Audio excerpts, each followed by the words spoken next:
சோத்திரம் சொன்னா என்னப்பா நடக்கும்? என்னப்பா இப்படி கேட்டுட்டீங்க? தானியேலை பத்தி உங்களுக்கு தெரியும் தானே? அவருடைய நாட்டுல இருந்து பிரதேசத்துக்கு அடிமையா போனாராம்.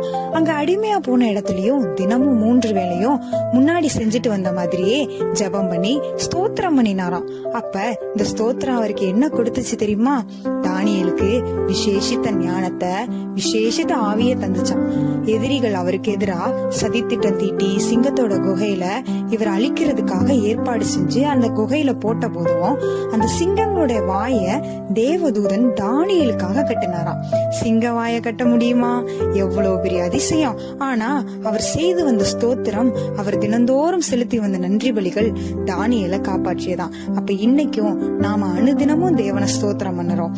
இது இப்போதைக்கு மட்டும் ஆசீர்வாதம் இல்லப்பா, நீ நடக்க போகிற அதிசயத்துக்கு இது அஸ்திபாரம்பா.